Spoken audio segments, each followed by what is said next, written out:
Italy, 1947. 2 years since the war's end. Poverty plagues much of the country, fertile ground for communism, which promises a solution to economic ills and injustice. Life was extremely hard. Besides the political tensions, there was always a sense of having to tighten your belt. We were hungry. We were always hungry.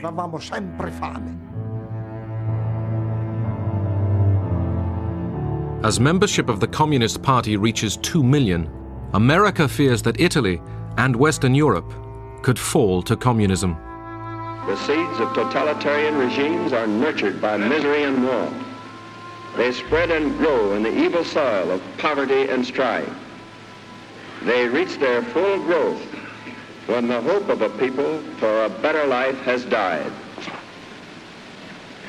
We must keep that hope alive.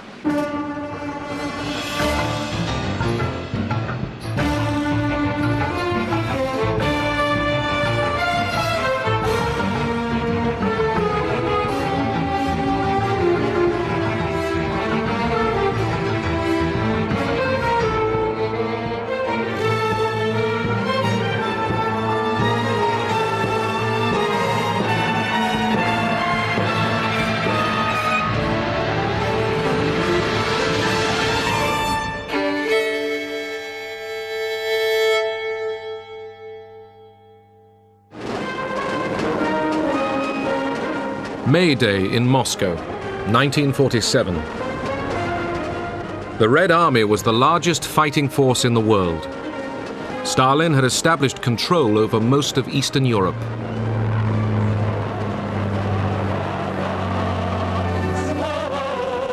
The Soviet Union offered an alternative model for society: public ownership and a centrally planned economy, in contrast to the Western belief in a mixed economy and free trade.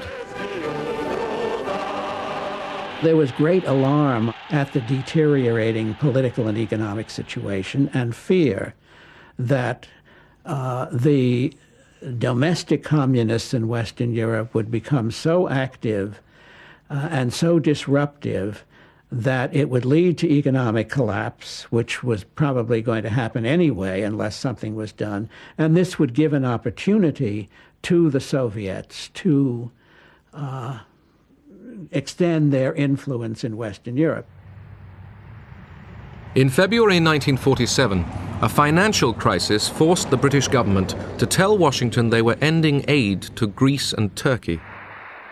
The administration feared the Eastern Mediterranean might fall to communism. Truman used this opportunity to take the offensive.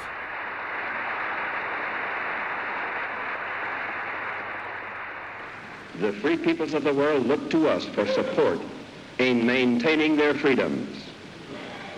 If we falter in our leadership, we may endanger the peace of the world, and we shall surely endanger the welfare of this nation.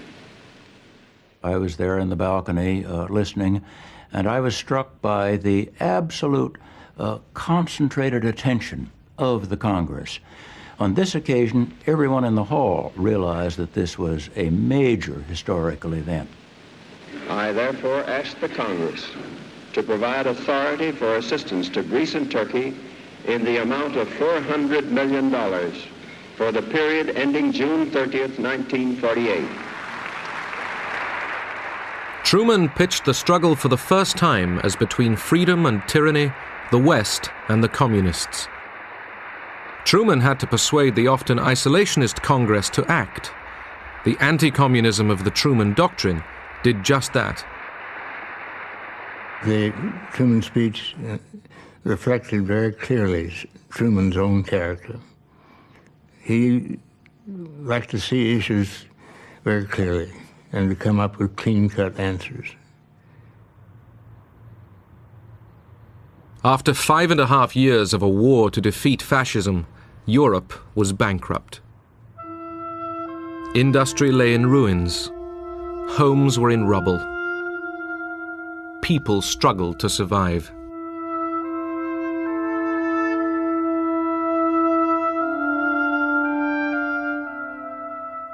The Communist Party, which had fought fascism, attracted new recruits. The appeal of communism to young people and to students was that of a hope that it was possible to create a classless society. Many people believed that communism was going to create a better world, better than the one that existed before the war. This was the only party that you could join if you wanted to change the world. The man called on by Truman to face the communist threat was the newly appointed Secretary of State, General Marshall, the wartime military leader. He would plan the United States response. Marshall was an extraordinary man. I've never known anyone like him. He, in many respects, was a very austere, unapproachable man. He never allowed anyone to call him George Marshall, including the president. When the president asked him if he should, he said, no, General Marshall will do. He exuded leadership and character. In March, Marshall met Soviet Foreign Minister Molotov at a meeting in Moscow. Britain and France were there too. The Big Four tried to agree on the future of Germany. Despite warm Russian hospitality, weeks of meetings got nowhere. Marshall made one last effort. He had an interview with Stalin in the Kremlin, and that interview convinced Marshall that what the Soviets were doing were stalling for time in order for the situation in Western and Central Europe to become more and more adverse, so that popular unrest would become greater and greater, the communists would grow in strength, and that maybe communist regimes would come to power in Western Europe without the Red Army having to invade.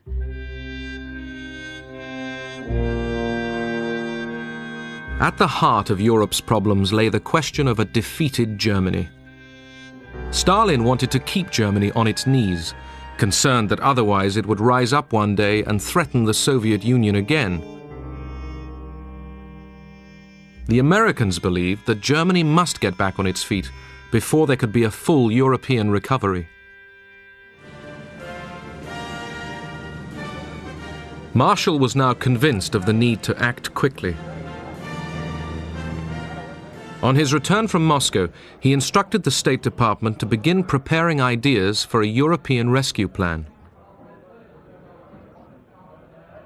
Billions of dollars would be needed. Would Congress approve this enormous cost? The whole situation is critical in the extreme. We happen to be, very fortunately for ourselves, the strongest nation in the world today, certainly economically. The urgency was such that Marshall rushed forward his plan. There will be requirements in this program. He announced it at an awards ceremony at Harvard University. There were no film cameras present. Marshall proposed aid to Europe on a vast scale and invited the Europeans to respond. Ernest Bevin, the British Foreign Secretary, immediately realized the importance of Marshall's speech. He had always wanted to involve the Americans in European reconstruction.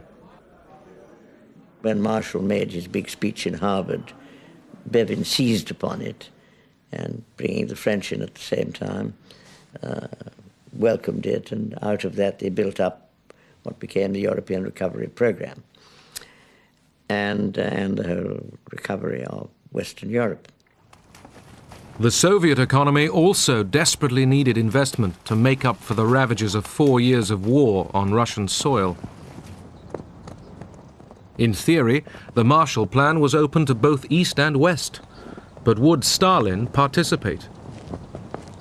Stalin was always suspicious, and he wasn't keen on it from the very start.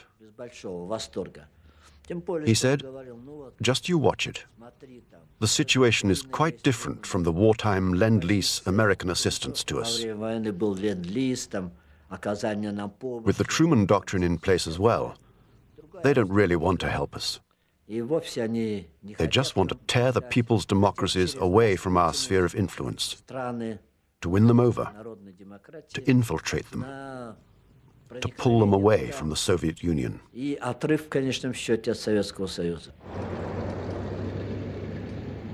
In Paris, a foreign ministers' conference opened to frame the European response to the Marshall Plan. Despite Stalin's caution, Molotov and a large Soviet delegation turned up at the conference table. Molotov listened to all the reports and proposals, although he felt it was clearly not that straightforward, that the aid would be tied up with certain conditions. Throughout the Cold War, spies were used by both sides. At this critical point, spies in London were passing their Soviet controllers document after document. Dozens. I mean, all the diplomatic going in and out from the Foreign Office, we had access to everything. After 6 days of meetings in Paris, Soviet intelligence gave Stalin new information about the Marshall Plan. Our intelligence service knew everything. We've read all the documents which were produced by United States, by the government of the United States, which was sent to almost all European countries, including the government of the Soviet Union, but and other documents which were not sent to the Soviet Union. This information confirmed that America didn't really want us to participate in it. They just made this demonstrative gesture in order not to scare away those already dealing with them. Stalin abruptly told Molotov to pull out of the negotiations. As Molotov left the Paris meeting, he accused the West of dividing Europe into two hostile camps. There never was any thought that the Soviets would actually join the Marshall Plan, but it was a desirable step to persuade the world that we really were being altruistic here. This was not basically an anti-communist, anti-Soviet measure, and should, by some miracle, the Soviets themselves join, or some of their satellite countries, we would have welcomed them in it. But we didn't think that was a realistic possibility. In Prague, the Czechoslovaks discussed whether to join the Marshall Plan. In the democratically elected government, a third of the ministers were communists. The reactions were absolutely positive. Even the communist ministers in the government, in the Czechoslovak government, agreed with our participation in Paris. That means to attend the conference to prepare the Marshall Plan. The decision of the Czechoslovak government was absolutely unanimous. Stalin summoned the Czech Prime Minister, Klement Gottwald, to Moscow. With him came the Foreign Minister, Jan Masaryk. They arrived on the afternoon of July 9th and waited. It was about 11 o'clock in the evening, that means before midnight. Somebody came that they should immediately go over to Kremlin. But the principal question put before them was that the Czechoslovak delegation shouldn't go over to Paris to attend to the conference on the Marshall Plan. Stalin said, if by 4 a.m. on the 11th of July you have not refused to attend, then be prepared. This will have serious consequences on our relations with you. Stalin was quite clear, quite rough, and he gave the ultimatum of 4 hours to our delegation to say their decision. Finally, the same government which accepted unanimously the presence in Paris rejected it. As far as the Marshall Plan is concerned, there was no normal discussion. There was practically only a quite clear order. You have to do it, and if you do not do it, so you are not our friends. You are betraying the Union, Soviet Union, and so on and so on. So this was quite clear. When the Czech delegation left Moscow, Gottwald read a prepared statement. He couldn't hide his discomfort. Народы станут еще крепче. Поэтому да здравствует вечная дружба и союз Советского Союза и Чехословакии, да здравствует героический советский народ и его великий вождь генералиссимус Сталин. Jan Masaryk was shattered by the experience. When he came out from the plane, he said quite clearly, I was going to Moscow as a minister of a free state, and I am returning as Stalin's slave. In September 1947, 16 European nations signed up for the Marshall Plan and requested $20 billion of aid. The Western Alliance began to take shape. The battle lines of the Cold War were being drawn. The primary purpose was compassionate, goodwill, the notion that our former allies needed to have the help of the United States. План Маршалла Советским Союзом расценивался. The policy of the Marshall Plan was seen in the Soviet Union as the Americans wanting to impose their influence over the countries to which they gave Marshall aid. The Soviet Union could not accept that, believing it to be an aggressive act on behalf of the Americans. That is why the Marshall Plan was never accepted in our country. That September 1947, Stalin revived the pre-war Communist International as the Cominform. Through it, Stalin planned to control the countries of the Eastern Bloc. He also instructed communist parties in the West to take the initiative in seizing power. In American propaganda, the Cominform was represented as a sinister, shadowy conspiracy of evil. But its economic associate, Comecon, offered Russian aid to Eastern Bloc countries, sending grain to Czechoslovakia after a bad harvest.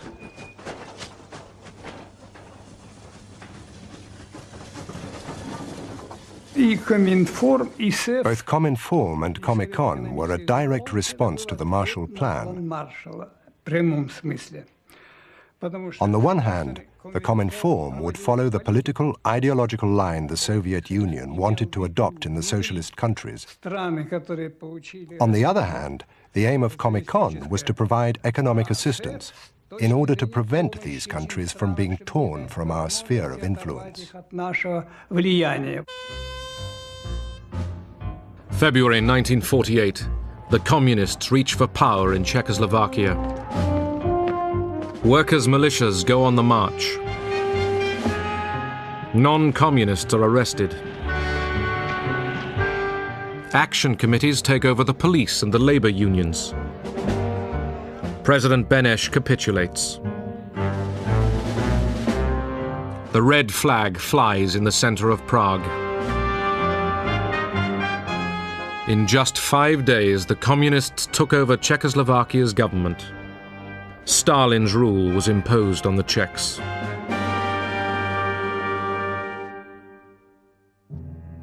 Two weeks later, Jan Masaryk fell to his death from the window of his apartment in Prague. The argument still rages. Did he despair and jump, or was he pushed?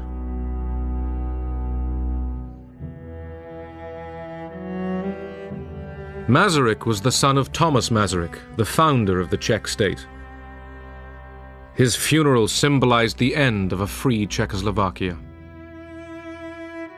After the death of the minister, and there were really tens of thousands of people who were coming to say farewell to the minister, the last farewell. They were crying and flowers and so on and so on. But the general persuasion was that there was really the end. We felt it like that, unfortunately. The communist takeover in Prague shocked Washington. There, the case for martial aid was still being argued before a partly isolationist Congress. The Soviet Union and its agents have destroyed the independence and democratic character of a whole series of nations in Eastern and Central Europe. It is this ruthless course of action and the clear design to extend it to the remaining free nations of Europe that have brought about the critical situation in Europe today. It was touch and go when both houses of Congress were finally considering the legislation. Then the Czech coup occurred, and that was the final straw, because even the isolationists, or most of them, could see that the Russians were advancing westward with the takeover in Czechoslovakia and so on. So it helped very importantly to pass the legislation. On April 3, 1948, Congress approved $5 billion of martial aid. The Marshall Plan was born from the need to feed the hungry and to prevent communism spreading over Europe.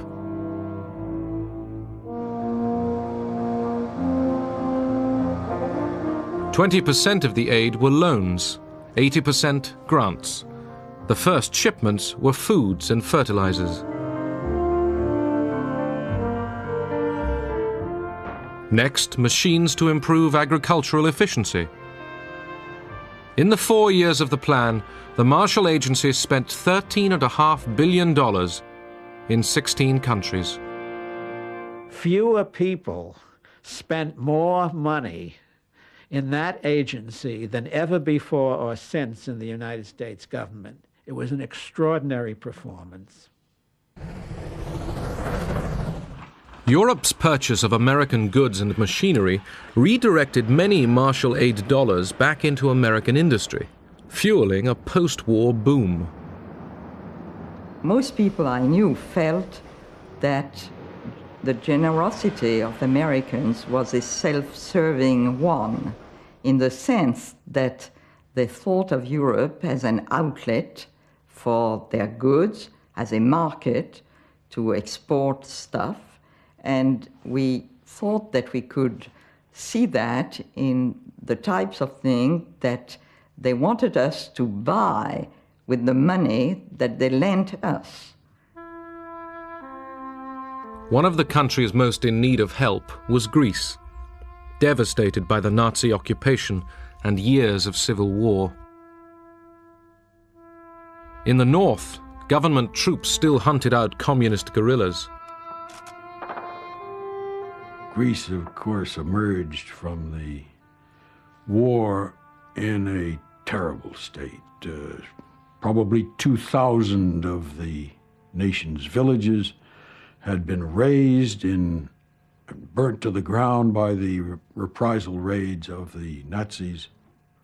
The consequence of the Civil War was to add to that terribly shredded kind of social fabric. During the 4 years of the Marshall Plan, Greece received nearly $700 million of economic assistance. Young Americans were thrust into positions of heavy responsibility. I was the youngest member of the Marshall Plan mission in Greece.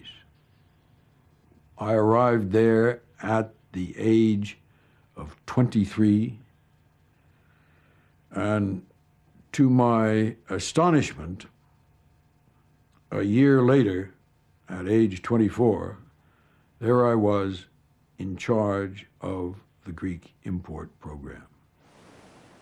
The range of projects which we engaged in were all over the map and all over every single sector of the economy. And one could say that America fed and fueled and clothed the Greek nation.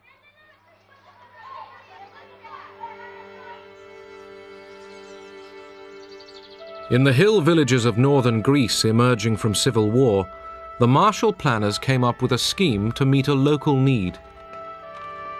During the war and during the Civil War, one of the major elements destroyed was the farm draft animal. One of the decisions was to import that which we were accustomed to, which was the Missouri mule. And the Missouri mule is not only cantankerous, he's big.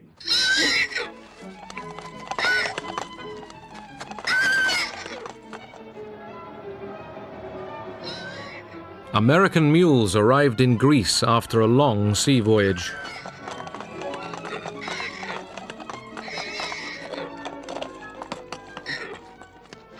The village leaders informed us about the mules. We went down to the cooperative in Xanthi, and that's where they gave us the mules. The farmers drew lots. You took a piece of paper with the number of the mule written on it. Then you went to the overseer. He looked at your paper and gave the mule with that number to you. And then he said, "Take it."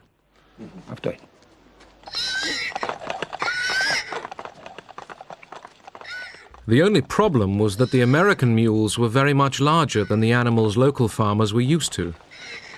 The mules were very good. They were a bit wild, but slowly we got them under control. They were fat and big, and we began to use the mules to plow.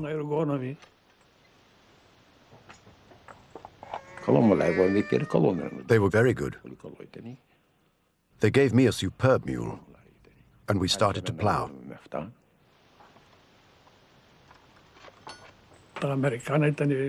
The American mules were best. They were from the stable, well-fed and fat. You could put 200 kilos on them, and they could take it. Our own mules were small. We were very thankful.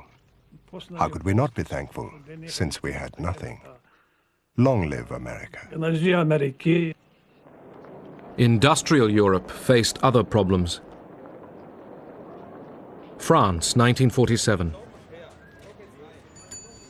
Workers at the Renault factory near Paris went on strike. When communist ministers backed them, they were expelled from the government.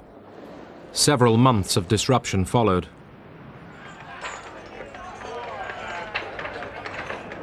Strikes spread. In the fall, 3 million workers took to the streets.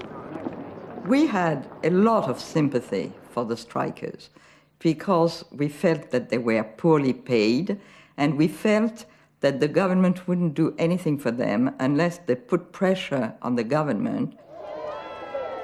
Ministers feared civil war. The United States made it clear to Paris that there would be no Marshall aid to French industry until the government had the communist threat under control. Acts of sabotage culminated in the derailing of an express train, causing 20 deaths. The strikers lost popular support. The disruption ended. The French Fourth Republic would now receive Marshall aid, $2.7 billion of it. Yugoslavia had gone communist at the end of the war, without help from Moscow. The Yugoslav leader, Tito, became an ally of Stalin. But it was an uneasy alliance.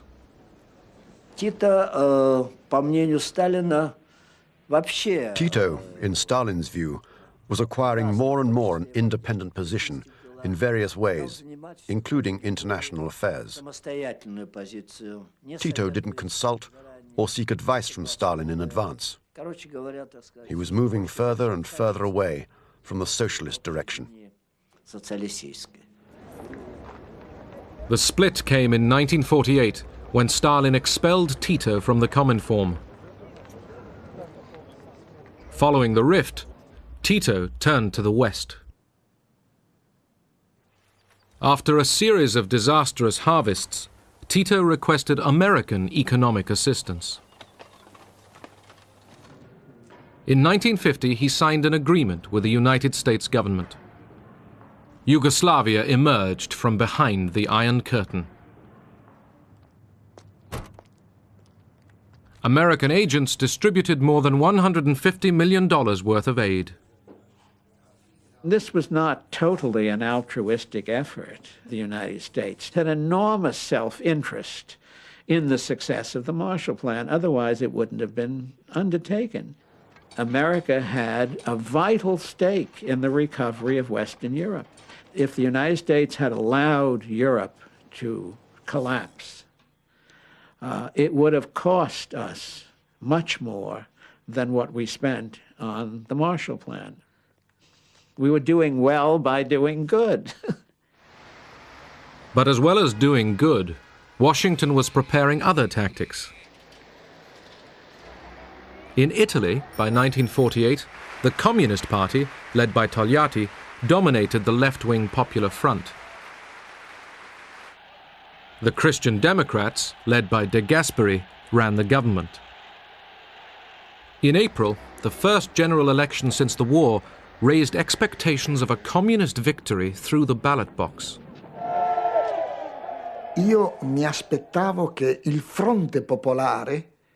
I expected the Popular Front, the union of all the parties of the left, to win the election. This union of the left had to get together to counterbalance the Christian Democrats and the forces of the right. Some Italians feared a communist victory. That election could have been a touch-and-go election between Italy saying on one side of the world or the other side of the world. First of all, I think it would have been a tragedy for Italy, but I think it would have been a tragedy for Europe. I think it would have been a tragedy for the Mediterranean, and it would have been a setback for America. In the United States, a campaign was orchestrated to persuade Italian Americans to write to relatives urging them not to vote communist. 10 million letters were sent. Dear cousin Maria, have you thought what a communist victory would mean for Italy?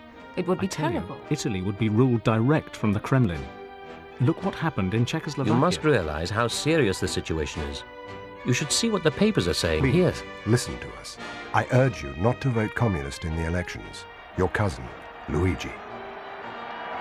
Fu un'iniziativa molto intelligente perché arrivava direttamente alle famiglie. It was a very intelligent initiative because it got through to the families directly.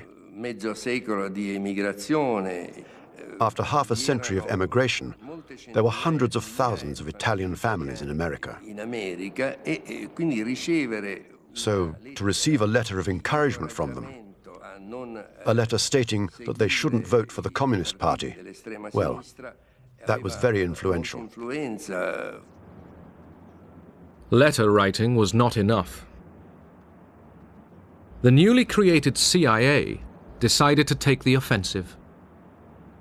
What the CIA needed was authority to develop a program of covert action. General Marshall knew that the situation in Italy was critical. The largest communist party in the world outside of the Soviet Empire. Not having an organization and knowing that the State Department could not achieve the things that he knew had to be done, he personally said, we must explore the means of getting authority to carry out a covert action program that would challenge this tremendous communist threat. This led to a debate within the young CIA. Did it have the legal authority to carry out covert operations? CIA lawyers studied the wording of the new National Security Act.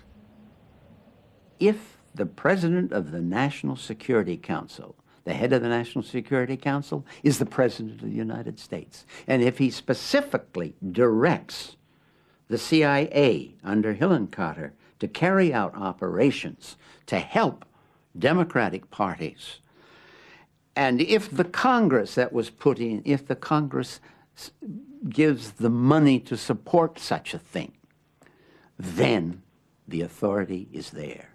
And that was the green light. The CIA then intervened.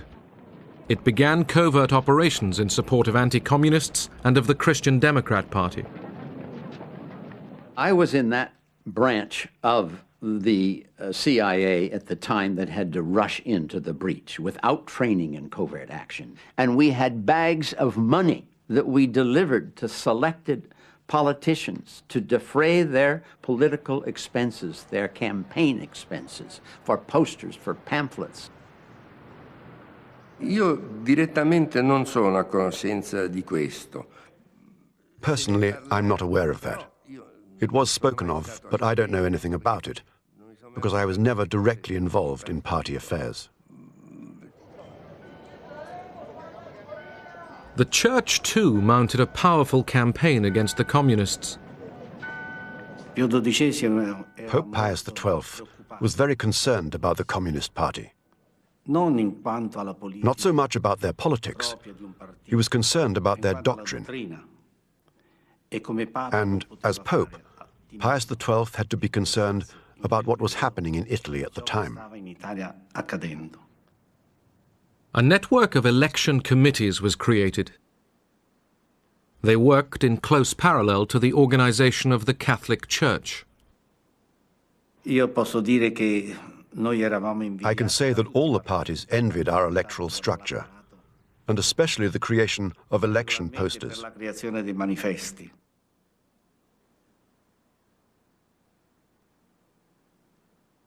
In the rural areas, there were no cinemas. It was unthinkable at that time. So we had this idea. We sent some lorries out into towns and villages, and we projected the films at night, electioneering films. When we showed those films, everybody used to rush to the squares where the films were projected. They were always very crowded.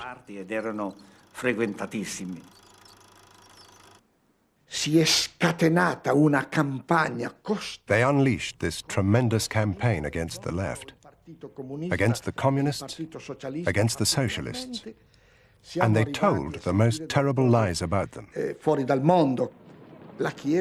Things out of this world. The Church had a great influence over the people because 90% of them were Catholics and members of the Church. At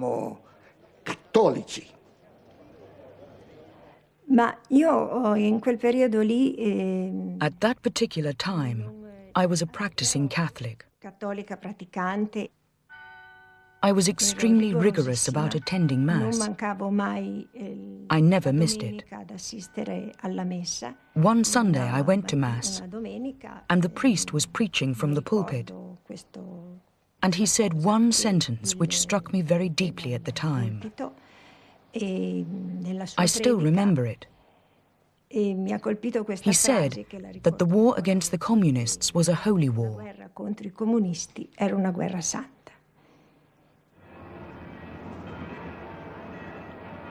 Pope Pius XII and the Catholic Church had supported the fascists throughout their decades of rule. But the Vatican totally opposed communism. Just days before the election, Pius XII excommunicated many members of the Italian Communist Party.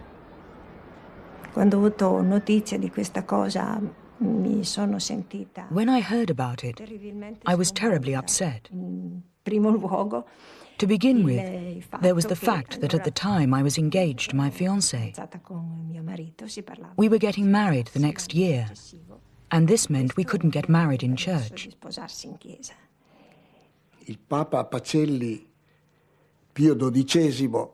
Pope Pius XII excommunicated us. communists and the friends of communists. Gli amici dei comunisti. Not being able to marry in church meant I couldn't wear a white dress and have all the flowers, have the music playing. My uncle, who had been like a father to me when I was a child, couldn't even take me to the altar. Not to mention that as a Catholic, I very much believed that my marriage had to be blessed by the priest, who represented Christ on earth. And this was what I believed in. You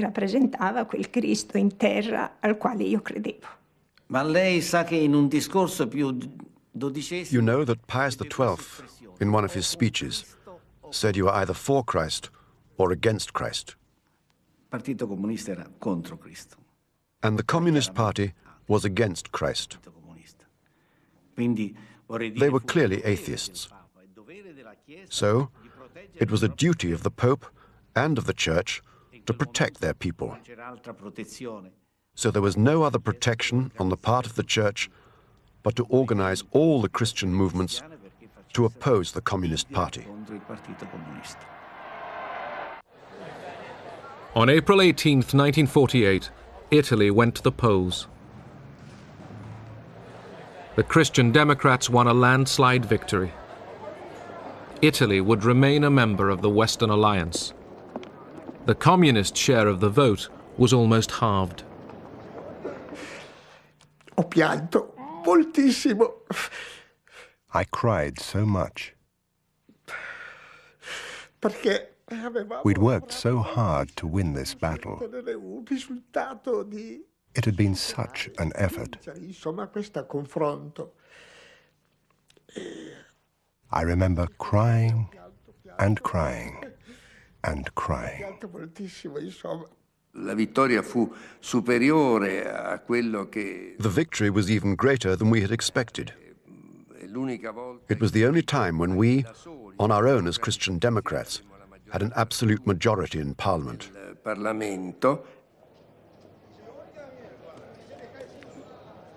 The CIA, too, drew its conclusions from the election victory. Well, it was very gratifying. We didn't know at that time that we had carried out the first political action, covert political action program in the history of American intelligence that would be followed by many, many, many more.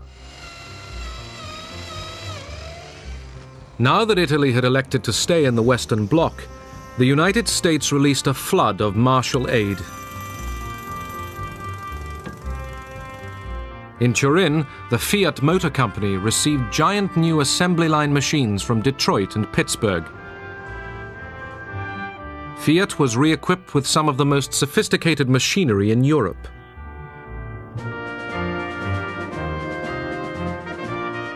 Fiat's recovery would fuel the revival of Italian industry. In Europe and in Italy especially, we thought of America as all-powerful. They had 50% of the world GNP, they had all the modern technology, they'd beaten the Nazi system. And I don't say that you didn't expect it, but we were pleasantly surprised to see the generosity of their foreign policy. And the generosity of their foreign policy at that moment was expressed through the Marshall Plan. The Marshall Plan also demonstrated the United States' desire to secure Europe's future.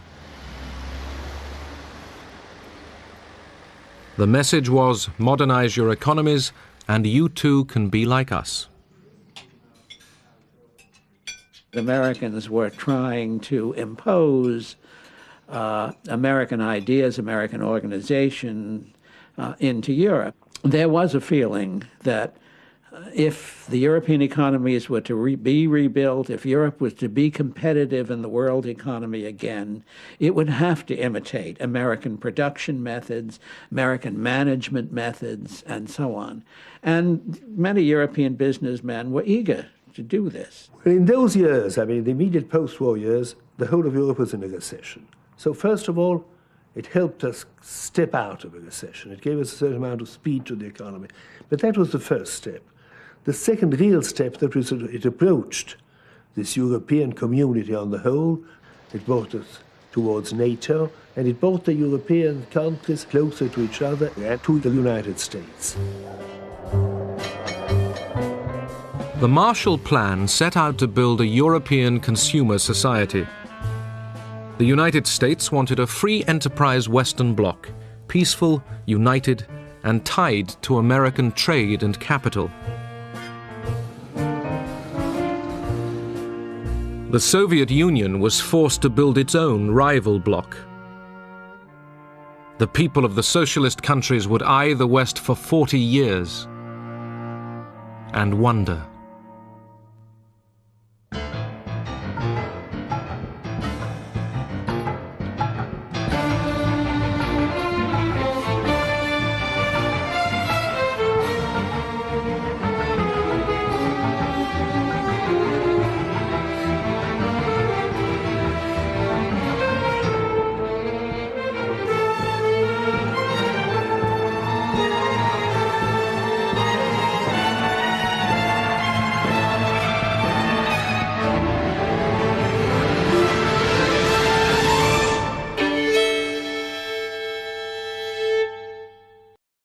Realized that this was a major historical event. I therefore ask the Congress to provide authority for assistance to Greece and Turkey in the amount of $400 million for the period ending June 30th, 1948. Truman pitched the struggle for the first time as between freedom and tyranny, the West and the communists. Truman had to persuade the often isolationist Congress to act. The anti-communism of the Truman Doctrine did just that.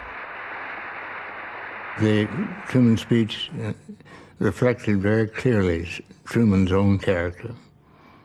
He liked to see issues very clearly and to come up with clean-cut answers. After 5.5 years of a war to defeat fascism, Europe was bankrupt. Industry lay in ruins. Homes were in rubble. People struggled to survive.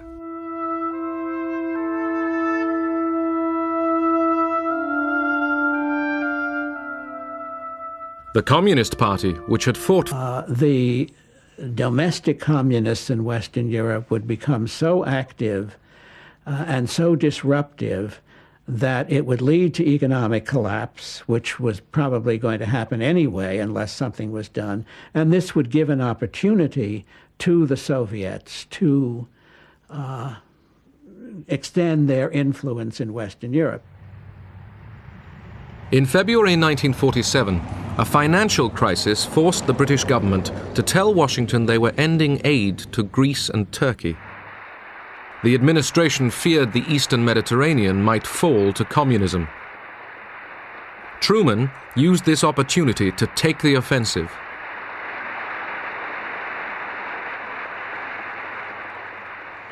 The free peoples of the world look to us for support in maintaining their freedoms. If we falter in our leadership, we may endanger the peace of the world, and we shall surely endanger the welfare of this nation. I was there in the balcony listening, and I was struck by the absolute concentrated attention of the Congress. On this occasion, everyone in the hall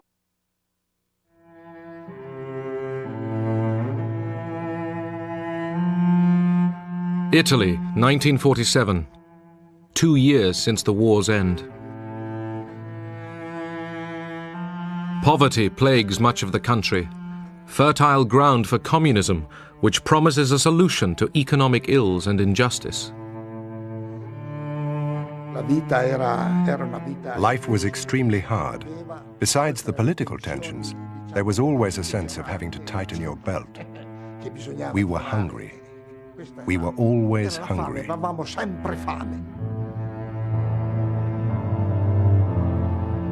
As membership of the Communist Party reaches 2 million, America fears that Italy and Western Europe could fall to communism. The seeds of totalitarian regimes are nurtured by misery and war. They spread and grow in the evil soil of poverty and strife. They reach their full growth when the hope of a people for a better life has died. We must keep that hope alive.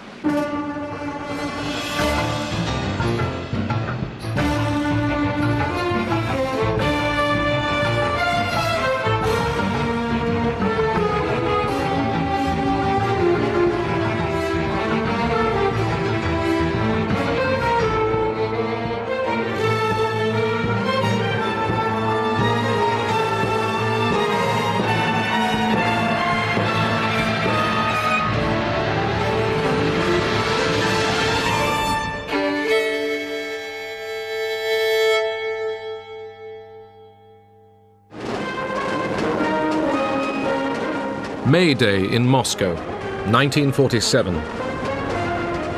The Red Army was the largest fighting force in the world. Stalin had established control over most of Eastern Europe.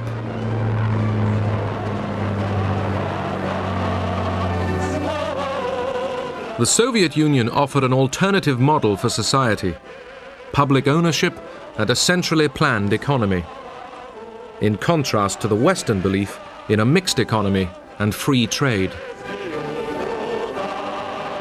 There was great alarm at the deteriorating political and economic situation and fear that fascism attracted new recruits. The appeal of communism to young people and to students was that of a hope that it was possible to create a classless society. Many people believed that communism was going to create a better world, better than the one that existed before the war. This was the only party that you could join if you wanted to change the world.